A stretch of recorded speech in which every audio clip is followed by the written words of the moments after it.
कि भारत का नुकसान पहुंचाने के लिए और पाकिस्तान का बचाव करने के लिए अमेरिका चीन तक को भारत से युद्ध लड़ने के लिए उकसा दिया था।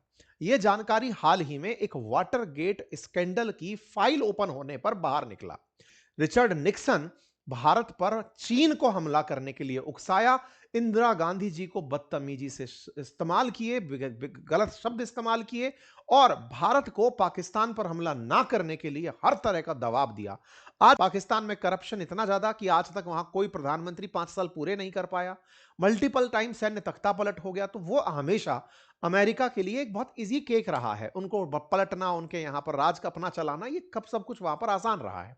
ये करते हैं, लेकिन थोड़ा सा कंटेक्स्ट को अमेरिका के लिहाज से ताजा, जो आप में से बहुत सारे जेनजी और मिलेनियम जितने भी हैं वो इस बात को समझ पाएंगे कि जब 1998 में कारगिल युद्ध की हम बात, 1999 में हम कारगिल वार की बात करते हैं, तब एक घटना बहुत बड़ी जिक्र में आती है और वो ये कि इंडिया ने कारगिल के अंदर जो पाकिस्तानी पहाड़ पर आकर बैठ गए थे उनकी लोकेशन मांगने के लिए अमेरिका से लोकेशन मांगी थी कि भैया बता दो दुश्मन कहां बैठा हुआ है।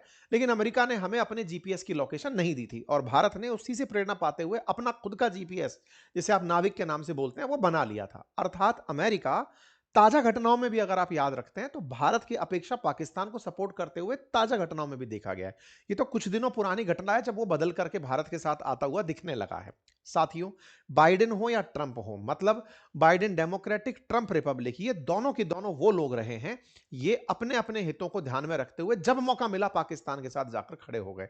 इसके पीछे तर्क बहुत से हो सकते हैं कि पाकिस्तान के साथ इनका क्या लालच है। इस पर कभी और भी डिटेल में चर्चा कर सकते हैं, लेकिन हां, जिस देश को इजीली खरीदा जा सके, जिसकी ईमानदारी बहुत आसानी से बिक सके, वो देश जो स्ट्रैटेजिकली, जियोपॉलिटिकली बहुत ही इंपॉर्टेंट लोकेशन पर बैठा हो, जहां से चीन को, रूस को काउंटर करना आसान हो, वो लोकेशन पाकिस्तान की रही है। अब ये कंटेक्स्ट क्यों बताया जा रहा है? अमेरिका में कहा जाता है कि ये वाटर गेट के पीछे जो गेट शब्द लगा है ना, होटल के पीछे गेट, आजकल तो ये हो गया कि स्कैंडल अगर कहीं भी लगा हो तो कोयले के पीछे गेट लगा दो तो स्कैंडल की मतलब कोलगेट की बात हो रही है। गेट पूरी दुनिया में एक सिनोनिम बन गया इस बात का कि अपराध अगर स्कैंडल रूपी कहीं हो रहे हैं तो गेट शब्द यूज कर दो। तो वाटर गेट एक ऐसा मामला निकल कर आया। ये रिचर्ड निक्सन नाम का व्यक्ति बहुत ज्यादा कोर्ट प्रोसीडिंग्स में गया, इसको बहुत सारी जगह पर पूछा गया, बुलाया गया, तुमने क्या क्या अपराध किए। भाई जब एक बार पता चल गया कि तुम अपराधी हो तो कोर्ट की जूरी ने, सीनेट की जूरी ने, इन्हें ग्रैंड जूरी ने बुला बुला के ग्रिल किया। इनसे बहुत सी बातें, इनके कार्यकाल की भी बातें खोद खोद कर पूछी गई कि बताओ क्या क्या था, तुमने उस समय क्या किया, कैसे किया। ये सब बातें इनसे जब पूछी गई तो इनके सारी बातें रिकॉर्ड करके ग्रैंड जूरी ने अपने पास रखी। उनमें से इनके कुछ वो कार्यकाल भी जो ये अंतरराष्ट्रीय स्तर पर बातचीत कर रहे थे, वो भी ग्रैंड जूरी के पास लॉक थे। बात 72 की है, आज आप 2026 में चल रहे हैं, 50 साल लगभग बीत चुके हैं। ऐसी स्थिति में उस समय की जो बातें हैं वो अभी रिलीज हुई हैं। 7 पेज सीक्रेट डॉक्यूमेंट के बाहर निकल कर आए हैं। इस वाटरगेट स्कैंडल में इनके द्वारा कन्फेस जो बातें की गई थी, उनमें से जब ये 7 पेजेस वाशिंगटन न्यूयॉर्क टाइम्स के अंदर आप 8 फरवरी का देख रहे हैं, ये जब पेजेस खुलकर आए तो इसमें यह जिक्र आया कि मैंने भारत पर हमला कराने के लिए चीन को उकसाया था क्योंकि मैं पाकिस्तान को बचा नहीं पा रहा था। भारत ने क्या कर दिया था पाकिस्तान के साथ, ऐसा क्या हो गया था? घटना आप सभी को ध्यान है कि 1971 में पूर्वी पाकिस्तान के अंदर पश्चिमी पाकिस्तान के द्वारा याह्या खान के नेतृत्व में बहुत सारी यातनाएं की जा रही थी। मार्च 1971 में ऑपरेशन सर्चलाइट नाम से एक ऑपरेशन चलाया गया था जिसमें वो बांग्लादेशी या फिर वो पूर्वी पाकिस्तानी बंगाली मुसलमान जो पश्चिमी मुसलमानों के खिलाफ थे उनको कुचलवा के मरवा दिया था। लगभग 30 लाख बंगाली मुस्लिमों को मार दिया गया था जो कि पूर्वी पाकिस्तानी हुआ करते थे। जनता में उबार गुस्से के रूप में निकला। बड़ी मात्रा में जो गुस्सा कर रहे थे वो मारे जा रहे थे, जो नहीं कर पा रहे थे वो भारत आ जा रहे थे। भारत इस बात से लगातार परेशान हो रहा था। बड़ी संख्या में आसाम में, पश्चिम बंगाल में लोग बंगाली घुसे आ रहे थे, बांग्लादेशी, मतलब पूर्वी पाकिस्तानी लोग घुसकर आ रहे थे। भारत इस बात से परेशान कि बोले भाई इतने सारे लोग अगर भारत में आ जाएंगे तो भारत की सामाजिक सुरक्षा का क्या होगा, हमारे यहां पर योजनाओं का क्या होगा, हमारा तो सारा की सारा डेमोग्राफी बिगड़ जाएगा। तो भारत इस बात को लेकर अंतरराष्ट्रीय मंचों में पहुंचा, बहुत से राष्ट्रों से मिला, राष्ट्राध्यक्षों से मिला, बातचीत करी कि साहब देखो ये सब दिक्कतें हो रही हैं। अमेरिकी राष्ट्रपति रिचर्ड निक्सन से मिलने भी इंदिरा गांधी गई 1971 से पहले ही और उनसे कहा कि साहब ये घटना हो रही है, पाकिस्तान ये सब कर रहा है। तो रिचर्ड निक्सन ने उनकी बात को नहीं सुना और उनको कहते हैं 2005 में किसिंगर और इसके बीच में रिचर्ड निक्सन के बीच में जो बातें हुई थी ना, वो भी किसिंगर उस समय एनएसए हुआ करते थे 1971 में अमेरिका के। तो किसिंगर और रिचर्ड निक्सन के बीच की बातचीत भी 2005 में रिकॉर्ड जो है वो बात लीक हो गई थी, जिसमें वो भारत को गंदा देश बताते हुए और इंदिरा गांधी जी के लिए अपमानजनक शब्दों का इस्तेमाल करते हुए उस रिकॉर्डिंग में सुनाई पड़े थे। मतलब ये नफरत करते थे इंदिरा गांधी जी से। खैर, इंदिरा गांधी जी से नफरत की एक बड़ी वजह थी, क्योंकि इंदिरा जी ने साफ कह दिया था कि साहब देखो, वो जो घटना पाकिस्तान में घटित हो रही है उससे भारत प्रभावित हो रहा है। आप पाकिस्तान को बोलकर या तो उसे रुकवाइए, नहीं तो फिर हम जाकर के पूरे पाकिस्तान में एंट्री करेंगे।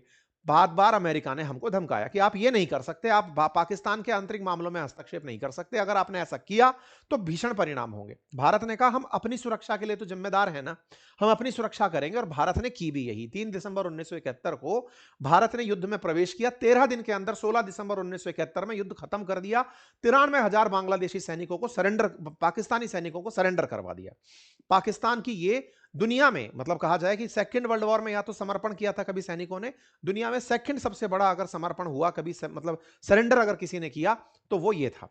लेकिन उससे पहले एक सबसे जरूरी बात, और वो ये कि एक छोटा सा कार्य जो हम अक्सर आपसे रिक्वेस्ट करते हैं, वो है चैनल को सब्सक्राइब करने का। मेरे प्यारे साथियों, जहां आप मुझे सुन रहे हैं उसके नीचे एक सब्सक्राइब का बटन दिया हुआ है, जिसे दबाने में कोई खर्च नहीं आता, आपका समय लगता है 2 सेकंड का, लेकिन आपकी ये 2 सेकंड की कीमत हमारे लिए हौसला बनती है। अगर आप इस छोटे से काम को करते हुए आगे बढ़े तो ये हमारे लिए बहुत ही सकारात्मक रहेगा, हमारे हौसले को बढ़ाएगा, हम आप तक और अच्छा काम लेकर पहुंचेंगे, ये और सुनिश्चित करेगा। इस पूरी घटना के दौरान जो हो रहा था, जब भारत युद्ध में एंट्री किया, उस समय रिचर्ड निक्सन चीन को फोन कर दिए और कहा कि देखो, मेरा बेड़ा पहुंच रहा है भारत को बंगाल की खाड़ी में घेरने के लिए, तुम तब तक एक काम करो कि भारत पर हमला कर दो। हालांकि चीन ने उस पर कोई प्रतिक्रिया तब तो नहीं दी थी।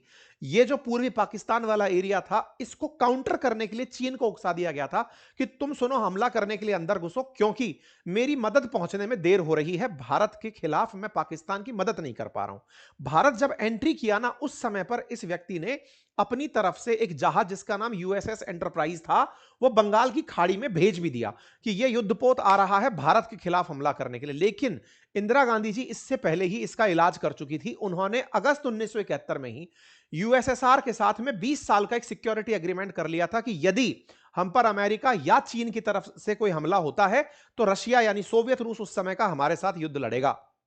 ऐसे में सोवियत रूस ने गुप्त रूप से पहले ही पनडुब्बियां बंगाल की खाड़ी में भेज दी थी। अमेरिका का यूएसएस एंटरप्राइज बंगाल की खाड़ी में आने की चेष्टा ही छोड़ दिया कि अगर वहां गए तो हम युद्ध में भड़क जाएंगे और शीत युद्ध के अंदर अमेरिका और सोवियत रूस आमने सामने आ जाएंगे।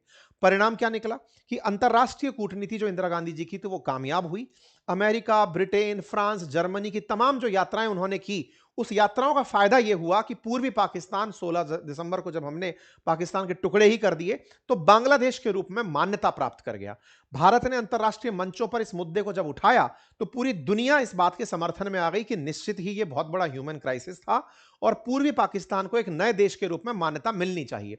यह रिचर्ड निक्सन की एक डिप्लोमेटिक हार तो थी ही, ये इंदिरा गांधी जी का ग्लोबल परिप्रेक्ष्य में एक आयरन लेडी के रूप में स्थापित करने वाली घटना भी थी। अब जब ये लेटर बाहर निकल कर आता है, 7 पेज का एक सील्ड वाटर गेट डॉक्यूमेंट बाहर आता है, अमेरिका के अंदर ये उजागर होता है, तो पता चलता है कि उन पर इस तरह के प्रेशर भी थे कि चाइना भी उनको युद्ध करने के लिए धमकी दे रहा था कि मैं तुम पर हमला कर दूंगा। 1962 में पहले ही हमला किया हुआ था। इतनी सारी जियोपॉलिटिकल टर्मोइल के बावजूद भी हमारे देश की तत्कालीन प्रधानमंत्री ने उस समय अमेरिका की एक नहीं सुनी और पाकिस्तान की 2 फाड़ कर दी। यही कारण है कि इंदिरा गांधी जी को आज आप आयरन लेडी के रूप में याद रखते हैं।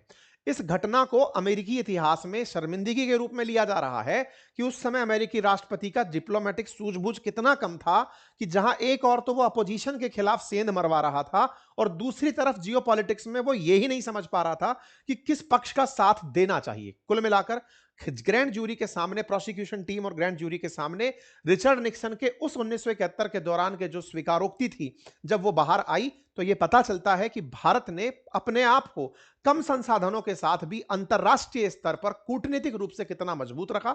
यह बात आज इस बात की गवाह बनती है। आप लोग इस घटना को कैसे देखते हैं जरूर कमेंट बॉक्स में बताइए। चैनल पर नए हैं तो सब्सक्राइब कर लीजिए और अपनी पाठशाला एप्लीकेशन पर हमारे तमाम कोर्सेज उपलब्ध हैं, आप उन्हें जाकर पढ़ें। जो मैंने पढ़ाए हुए हैं आप जाकर पूरे 1 साल की वैधता के साथ उन्हें देख सकते हैं। और हाँ, हमारी पढ़ाई हुई किताबें भी उपलब्ध हैं, आप उन्हें घर बैठे मंगा सकते हैं। एक मैपिंग की किताब हमारी आई है, वो बहुत बेहतरीन है। एसएससी के लिए एक बहुत बेहतरीन किताब हम लोग लेकर आए, आप उन्हें यूज कर सकते हैं। बहुत बहुत धन्यवाद।